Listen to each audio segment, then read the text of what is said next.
नमस्कार दोस्तों, आज मैं जो आपके सामने विषय लेके आया हूँ वो है हमारे देश में जो जात पात, धर्म, समाज और ऊंच नीच, इन सब का भेद मैं आज क्लियर करूँगा आपको कि आखिर ये क्या है, क्या चक्कर है जो हमारा ही देश केवल इतने जात पात धर्म में बटा हुआ है।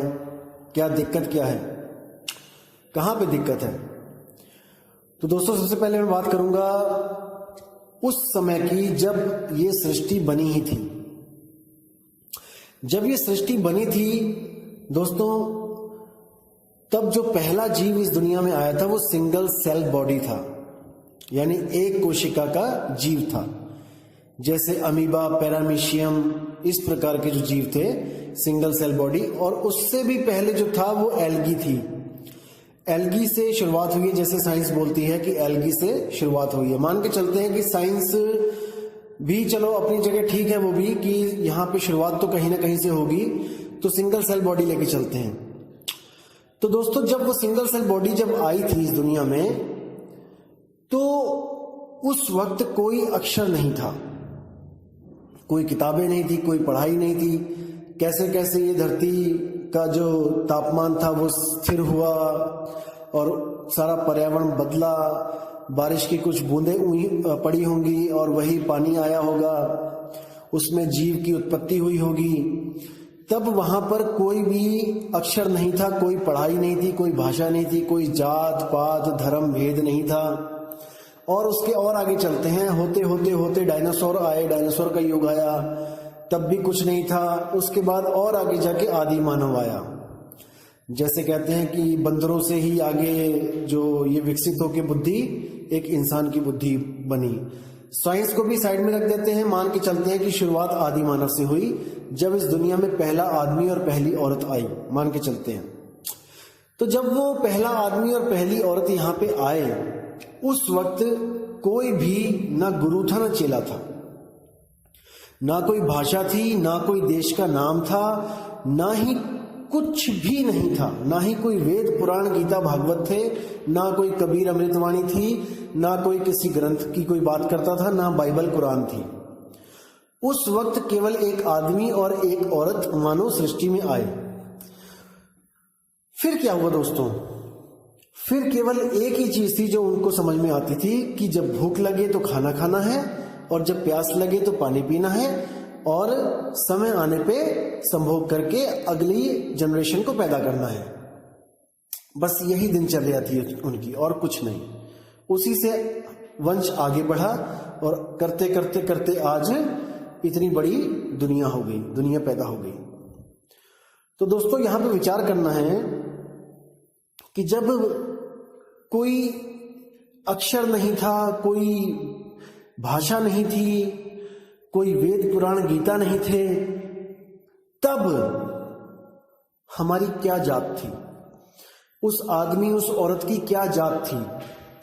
आज तो हम बड़े गर्व से कहते हैं कि मैं राजपूत हूं, मैं ब्राह्मण हूं, मैं वैश्य हूं, शूद्र हूं, कह देते हैं हम लोग। दोस्तों, जब ये भाषाएं नहीं बनी थी, जब अक्षर नहीं बने थे, तब राजपूत का रा कहां से आया, ज कहां से आया, प कहां से आया, ता कहां से आया? किसने इसमें ऊ की मात्रा लगाई? तो दोस्तों, इसको विचार करना है। केवल इंसान को छोड़कर जितने भी अखिल सृष्टि में जीव हैं, आज तक वो अपनी जात पात को, अपने आप को जात पात में बांट नहीं पाए। केवल और केवल एक इंसान ने ही ये काम किया, सिर्फ एक इंसान ने। क्यों किया? क्योंकि वो बुद्धिमान था। दोस्तों, वो बुद्धिमान था और वो जंगल में रहता था। जंगल का कानून था कि जो ताकतवर होगा वो कमजोर को खाएगा। दोस्तों, जंगल का कानून यही होता है कि जो ताकतवर है उसी को जंगल में जीने का हक है, और जो ताकतवर नहीं है उसको मरना पड़ेगा, किसी दूसरे जानवर का भोजन बनना ही पड़ेगा। अब इंसान को इतना तो समझ में आ चुका था कि इस जंगल में जीना है भाई, तो ताकतवर बन के जीना है। इसीलिए उसने जानवरों के साथ ताकत की जगह बुद्धि का इस्तेमाल करना शुरू कर दिया। उसको पता लग चुका था कि हम शेर से, हम हाथी से नहीं लड़ सकते,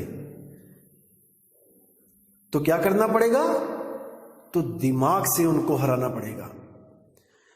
आज भी ये दिमाग इतना तेज है इस इंसान का। इसी प्रकार जो इंसान था उसने जब देखा कि मेरे जैसे ही और भी लोग हैं यहाँ पे, देखो एक तो होता है कि इंसानों ने जानवरों पर विजय प्राप्त करी, वो तो अपने दिमाग के द्वारा उसने विजय प्राप्त कर ली। गड्ढे खोद के हाथियों को फंसा लिया, गड्ढे खोद के शेरों को पकड़ लिया, बहुत कुछ किया।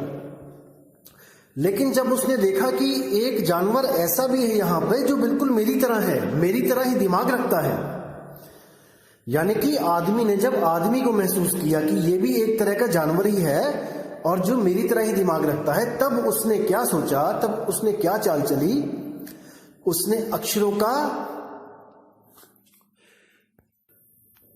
जाल बिछाना शुरू किया। अक्षरों का जब जाल बिछाना शुरू किया, धीरे धीरे अक्षरों से भी पहले क्या था, वो चित्रों का सहारा लेते थे। जैसे किसी ने किसी एरिया में चित्र शेर को देखा तो वहां पे शेर का चित्र बना लेते थे किसी पहाड़ी पर या किसी पत्थर पर, ताकि कोई और आए तो उसको ये चित्र दिखाई दे और वो समझ जाए कि यहाँ पे ऐसा ही इसी प्रकार का कोई जानवर रहता है। जहां पे उन्होंने किसी जहरीले सांप या अजगर को देखा तो वहां पे उन्होंने सांप की आकृति बनाई दीवारों पे, क्योंकि अक्षर तो थे नहीं कि वहां पे कुछ लिखते उनको। तो धीरे धीरे क्या हुआ, अक्षरों की खोज हुई और उन्होंने हर चीज का एक नाम रखना शुरू कर दिया और अपने अपने कबीलों में उसी नाम को अच्छी तरह समझाया जाने लगा कि अगर ये चित्र बना है और ये जानवर आपको दिखाई दे तो इसका नाम है शेर। 2 अक्षर निकाले वहां से वर्णमाला से और शा में एक ही मात्रा और रा, ये 2 अक्षर सिखा दिए गए कि इसको शेर कहते हैं। अब अपने पूरे कबीले में सबको ज्ञान हो गया कि शेर जब भी बोला जाएगा तो यही जानवर आसपास होगा। इसी तरह बाकी नाम भी रखे गए, जल रखा गया, हवा रखी गई, पेड़ रखे गए। कहने का मतलब हर चीज का जो भी उनको नई चीज दिखती रही उसका वो एक नाम रखते गए और अपने समाज में जो अपना ग्रुप था, जो कबीला था, उनको वो पढ़ाने लगे, समझाने लगे। जो समझाता था वो गुरु होता था, वो ज्ञानी होता था और बाकी सब शिष्य होते थे। तो इसी तरह वहां पर सबको जब समान ज्ञान होने लग गया, एक सा ज्ञान हो गया, तो कुछ शातिर लोग थे आगे से आगे चलने के बाद, जब आगे से आगे पीढ़ियां चलती रहीं, कुछ शातिर लोगों ने क्या किया, लोगों पर हुकूमत करने के लिए दिमाग दौड़ाना शुरू किया कि जानवरों पे तो हम विजय पा लेते हैं दिमाग से, बुद्धि से, अब इन लोगों पे यानी अपनी ही जात वालों पे, अपनी ही जो इंसानी जात है उसके ऊपर कैसे राज किया जाए। उन्होंने क्या किया, उन्होंने एक भगवान की कल्पना कर डाली कि एक ऐसा भगवान होता है जो सारी दुनिया को चलाता है, जिससे हमें डर के रहना चाहिए, और जिस भी तत्व से उन्हें डर लगा, जैसे बिजली कड़की तो सब डर गए, तो उन्होंने बोल दिया ये बिजली ही भगवान है। आग निकली, भयंकर आग लगी कभी, तो कह दिया आग ही भगवान है। जब पानी आया, पानी ने डराया, तो कह दिया पानी ही भगवान है। यानी कि हर तरह के जो डर के साधन बने उसी को भगवान घोषित करके उसकी पूजा में लगा दिया, उनको खुश करने के लिए लगा दिया। जैसे अग्नि को अग्निदेव बना दिया, वायु को वायुदेव बना दिया, जल को जलदेव बना दिया, धरती कांपने लगी तो इसको धरती माता बना दिया, धरती देव बना दिया, और इन्हीं चीजों की पूजा में सबको लगा दिया। फिर क्या हुआ, कुछ और भी ज्यादा होशियार जो थे, चालाक इंसान थे, उन्होंने क्या किया, उन्होंने ग्रंथों की रचना की, ग्रंथों की रचना करी और उसमें कुछ नाम डाल दिए भगवानों के कि ये जो है इसी से हमें मुक्ति मिलेगी, यही हमारे जो है इस सृष्टि का राजा है, और उसने 4 वर्णों में हमें बांटा है, ब्राह्मण, क्षत्रिय, वैश्य और शूद्र।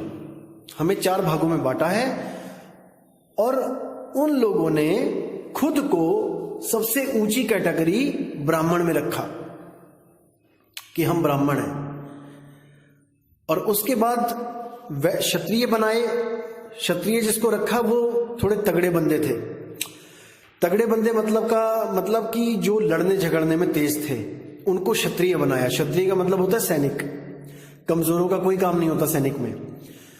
और जो लोग अच्छी तरह दुकानदारी करना जानते थे, जो मोल भाव करना जानते थे, उनको रखा वैश्य में, यानी कि जो दुकानदारी करेंगे।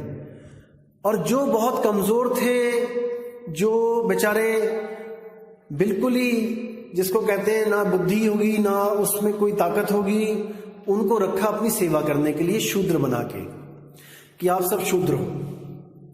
हालांकि ये बनाया गया था कर्मों के हिसाब से कि जो बुद्धिमान होगा, जो ब्रह्म को जानेगा, जो परमात्मा की बातें करेगा, वो ब्राह्मण होगा, और जो ताकतवर होगा वो क्षत्रिय होगा, जिसमें युद्ध कौशल होगा, और जो दिमाग से तेज होगा दुकानदारी में वो बानिया होगा, और जो कुछ भी नहीं कर सकता इन तीनों में से वो हमारा सेवक होगा, यानी ऊपर की तीनों जातों का वो सेवक होगा। अब ये कर्मों के अनुसार बताया गया, लेकिन हमने क्या कर दिया, उन्हीं लोगों ने क्या कर दिया, इसको धर्म बना दिया, इसको जात बना दी। कर्मों को दोस्तों जात नहीं बना सकते। अगर कर्मों को जात बना दोगे तो गुड़गोबर हो जाएगा। जैसे कर्म होते हैं, जैसे कोई टीचर है हमारे स्कूल का, तो इस टीचर उसका कर्म है, टीचरी करना उसका कर्म है, पढ़ाना उसका कर्म है। अब अगर हम उसकी जात बना दें कि टीचर एक जात है और इसी जात वाले लोगों को अधिकार है कि वो स्कूल में पढ़ाएंगे, तो दोस्तों टीचर का जो बच्चा होगा जरूरी नहीं कि वो भी टीचर की तरह बुद्धिमान होगा। वो 1 नंबर का लफंडर हो सकता है, 1 नंबर का नशेड़ी हो सकता है, 1 नंबर का महामूर्ख हो सकता है। तो हम उसको कभी टीचर एक्सेप्ट नहीं करेंगे किसी स्कूल में, ना अपने बच्चों का गुरु उसको एक्सेप्ट करेंगे।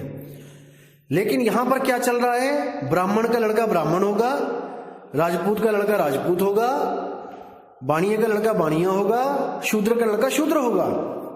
कितनी बड़ी विडंबना है दोस्तों, कितना बड़ा धोखा है हमारे साथ जो किया गया।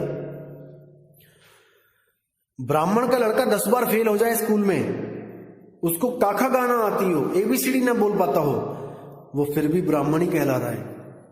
देखो, क्षत्रिय का लड़का जो बिल्कुल सूखी हड्डी है, जिसको फूंक मार के उड़ा दिया जाए, वो क्षत्रिय कहला रहा है। वो भी मोटरसाइकिल के पीछे लिख के घूमता है कि मैं राजपूत हूं।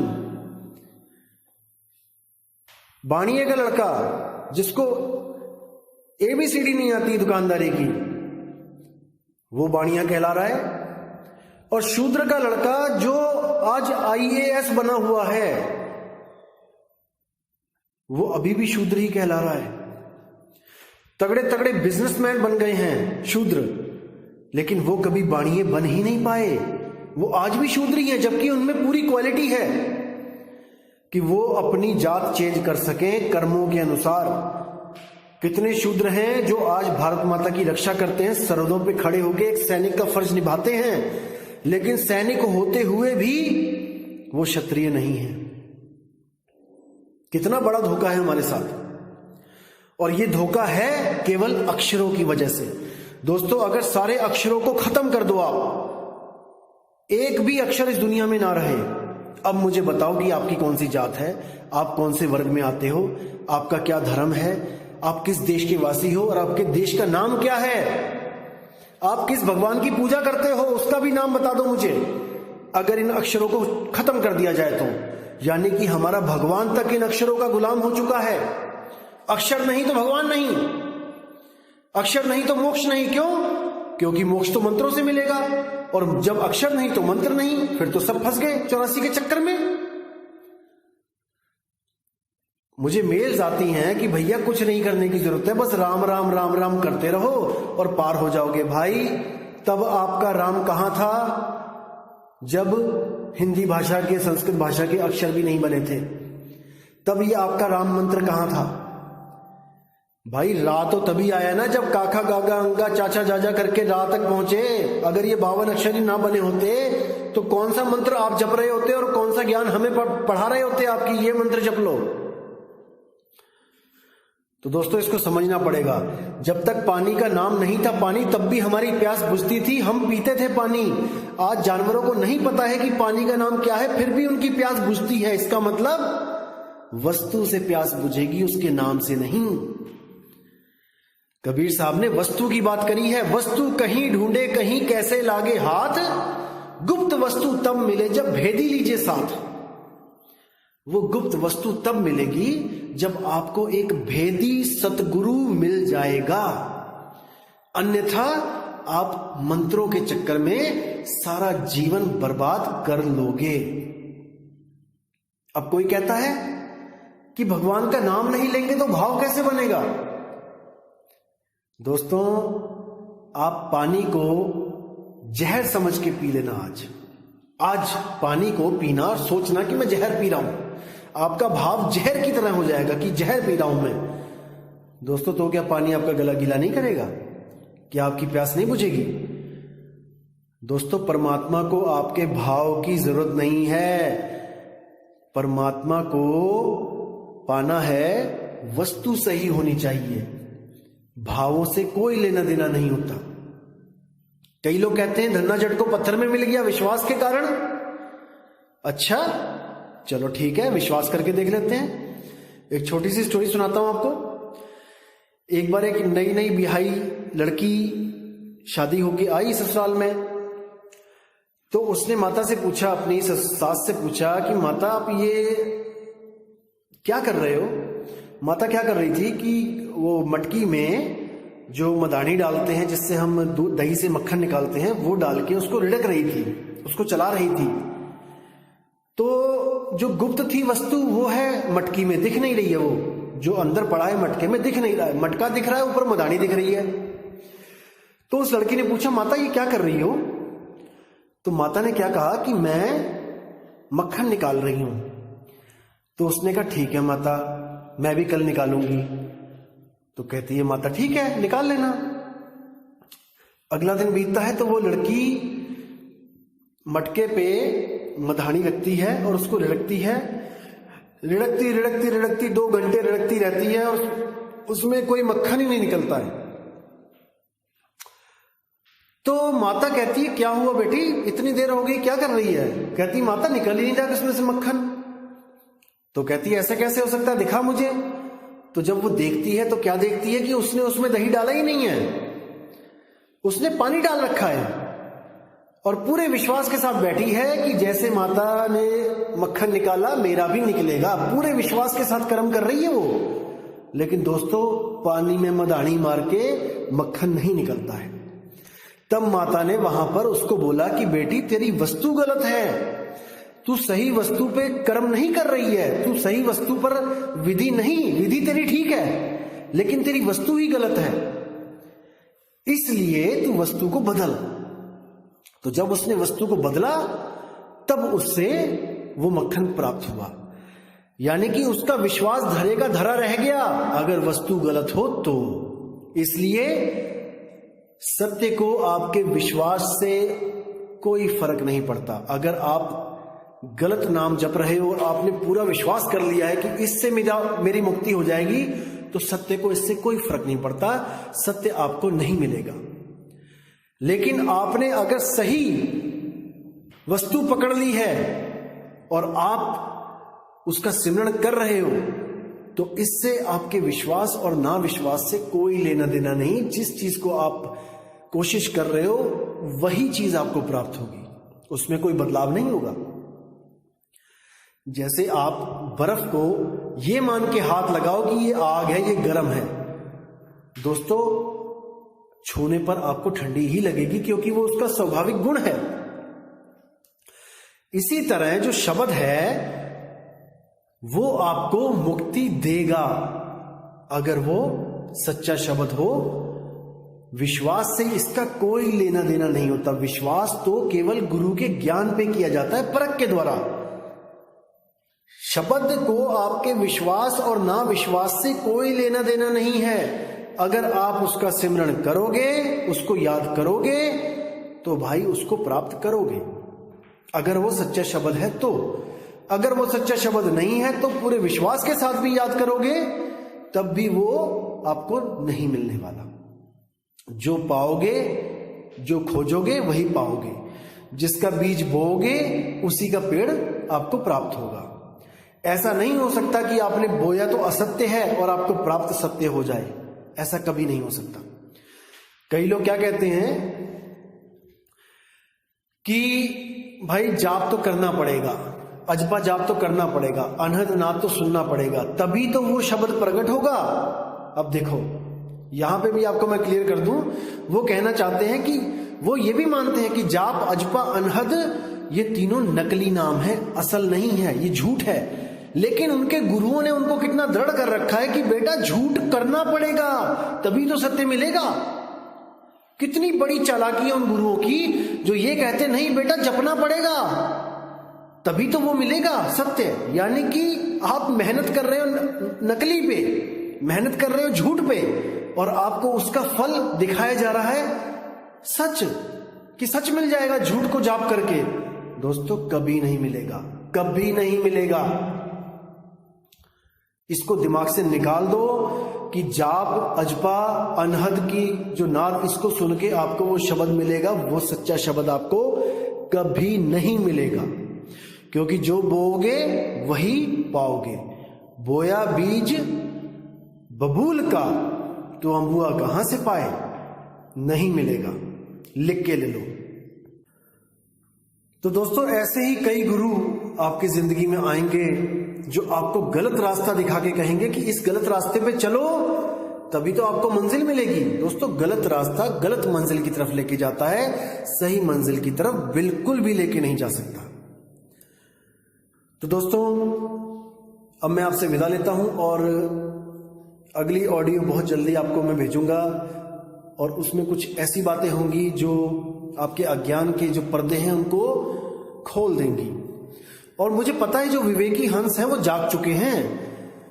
एक सत्संग बहुत होता है विवेकी को जगाने के लिए। एक सत्संग कैसे आपको बताता हूं मैं।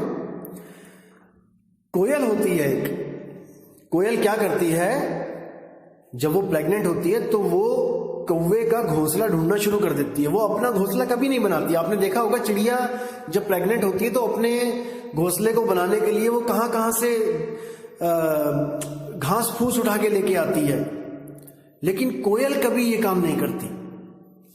वो क्या करती है, वो देखती है कि कौवे ने घोंसला कहां कहां बना रखा है।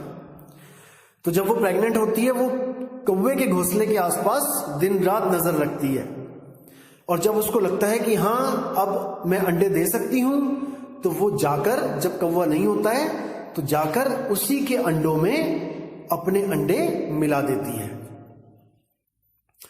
तो क्या होता है दोस्तों, कोयल के अंडे और कौवे के अंडे दोनों सेम साइज के होते हैं, इसलिए कौवा समझ ही नहीं पाता है कि इसमें से मेरे तो 4 थे, ये 8 कैसे हो गए।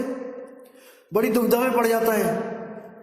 अब उसको पता भी है कि कोयल के अंडे हैं, उसको पता होता है, क्योंकि उसके, अब जैसे मान के चलो हमारे 2 बच्चे हैं, 2 और आके मिल जाएंगे हमारे घर में, तो हमें तो पता ही है ना कि हमारे 2 थे 4 कैसे हो गए। इसी तरह कौवे को भी पता लग जाता है कि इसमें 4 अंडे कोयल के हैं, और उसके भी मन में विचार आता है कि मैं उन अंडों को फोड़ दूं, लेकिन सेम साइज, सेम कलर, सब कुछ सेम होने की वजह से वो डरता है कि कहीं गलती से मैं अपने अंडे ना फोड़ दूं। इसलिए अब जहां 4 अंडे सेने होते हैं उसको गर्मी देनी होती है, अब बेचारा 4 को देती है, जो कौवी होती है। अब 4 को सेती है, उसके बाद इंतजार करती है कि जब बच्चे निकलेंगे तब मार दूंगी मैं, जो कोयल के बच्चे हैं उनको। अब जब कोयल के बच्चे होते हैं तो क्या होता है, तो कौवा फिर देखता है कि अब जो बच्चे पैदा हुए हैं वो भी कलर सेम, साइज सेम, सब कुछ सेम, और उन बोल तो सकते नहीं होते बच्चे, बस मुंह खोलते हैं खाने के लिए। बड़ी दुविधा में पड़ जाता है कि यार अब मेरे बच्चे कौन से हैं, इसमें किसको मारूं मैं। अब क्या होता है, अब बेचारा जहां 4 बच्चों को पालना होता है वहां 8 को पालता है, ला ला के कीड़े मकोड़े खिलाना शुरू करता है उसको। अब बेचारा जहां 4 चक्कर लगेंगे वहां 8 लग रहे हैं, बड़ी मुसीबत, क्या किया जाए। तो कहता है कोई बात नहीं, थोड़े और बड़े हो जाए फिर बताता हूं इनको। धीरे धीरे वो बड़े होने लगते हैं और कौवा उनको उड़ना सिखाने लग जाता है।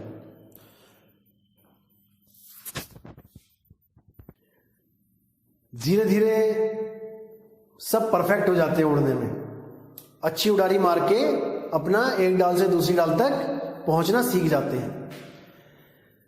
तो क्या होता है, कौवे की तरह ही वो बच्चे अपनी भाषा सीख चुके होते हैं, कौवे की भाषा बोलने लग जाते हैं वो कोयल के बच्चे। कोयल तब तक नहीं आवाज देती जब तक वो उड़ना सीख ना जाए, वो देखती रहती है, आसपास ही होती है डालियों पे। जब वो पूरी निश्चित हो जाती है कि हाँ मेरे बच्चे अब उड़ सकते हैं, तब केवल एक आवाज लगाती है। जैसे आपने कोयल की मधुर आवाज सुनी है ना, कुहू। अब वो आवाज सुन के कौवे के बच्चे कोई रिएक्शन नहीं देते और कोयल के बच्चे एकदम कान खड़े करके देखते हैं, अरे ये आवाज कहां से आई, इतनी मधुर, इतनी प्यारी आवाज कहां से आई। और वो भी उस आवाज पे अपनी आवाज मिलाने लग जाते हैं, उसकी आवाज को ग्रहण करने लग जाते हैं और उसके बदले उसी आवाज में जवाब देने लग जाते हैं। और वो पहचान जाते हैं कि हम जिस घोंसले में हैं वो हमारा नहीं है, हम यहां के बाशिंदे नहीं हैं, हम गलत घोंसले में हैं। और धीरे धीरे करके वो उड़ारी मार के अपनी मां के साथ अपने घर को चले जाते हैं। दोस्तों यही हाल है विवेकी जीवों का। केवल एक बार सत्संग मिलना चाहिए उन्हें, एक पल में